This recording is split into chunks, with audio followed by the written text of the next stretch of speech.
Everyone keeps saying the economy is doing great. And technically, maybe it is. The unemployment rate still looks decent. GDP is still growing. The stock market keeps acting like nothing's wrong. But then you walk outside, and suddenly none of it feels real. People are exhausted. Everyone's cutting back. Friends with good jobs are stressed about money. And somehow we're supposed to believe this is a healthy economy. At some point, you have to ask a different question. What if the economy isn't actually strong? What if we just got really good at making weak economies look strong on paper? Because recessions usually don't begin with chaos. At first, they feel confusing, like reality and the headlines stopped matching. And that's because recessions are almost always recognized too late. The economy weakens first, the official confirmation comes later. By the time economists officially announce a recession, regular people have often been living through it for months. And honestly, that disconnect is exactly what this economy feels like. Take unemployment. Everyone points at the unemployment rate and says, see, everything's fine. But that number only tracks people actively searching for work. So if someone gives up completely, they disappear from the statistic, not from reality, just from the spreadsheet.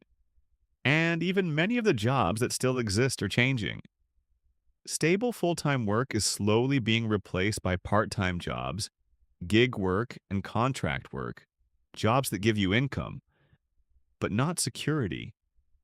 And here's the crazy part: if one person loses a full time job, then picks up two side hustles to survive, the data can actually count that as job growth, which perfectly explains modern economics. The numbers improve while people feel worse. And then there's inflation. Prices exploded, food, rent, insurance, everything. Meanwhile, wages moved slower, so people adapted the only way they could. They borrowed. Debt became the hidden engine of the economy. Credit cards stopped being convenience tools and became survival tools. And the scary part? The economy can still look healthy for a while when people are borrowing heavily.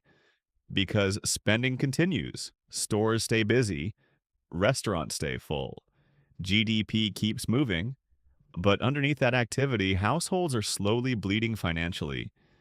That's why consumer spending alone doesn't tell the full story. You have to ask, are people spending because they're thriving or because they're trying to survive?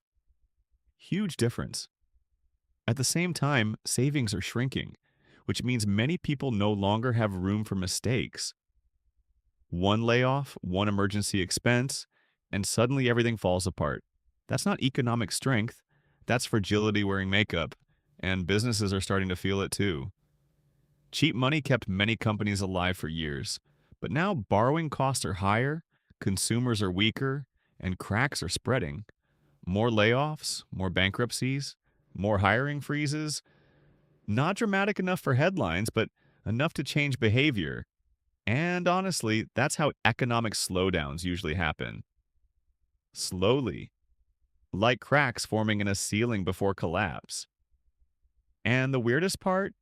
The official numbers aren't necessarily fake. They're just incomplete. GDP measures spending, even if it comes from debt.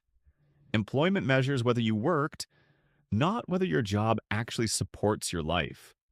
And once you notice this, you start seeing the economy differently.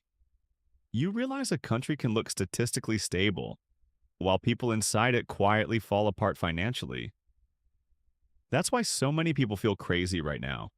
The news says the economy is resilient, but daily life feels heavier. The reports say consumers are strong, but people are financing groceries. The labor market looks healthy, but millions feel one bad month away from panic. That contradiction isn't accidental. It's the gap between data and reality. And historically, that gap gets biggest right before the numbers finally catch up. So maybe the recession story isn't about when it officially begins. Maybe it's about when people finally stop pretending things feel normal. If you want more videos about what's actually happening underneath the headlines, subscribe, and tell me honestly in the comments, does this economy feel healthy to you? Or does it feel like people are surviving on momentum and debt?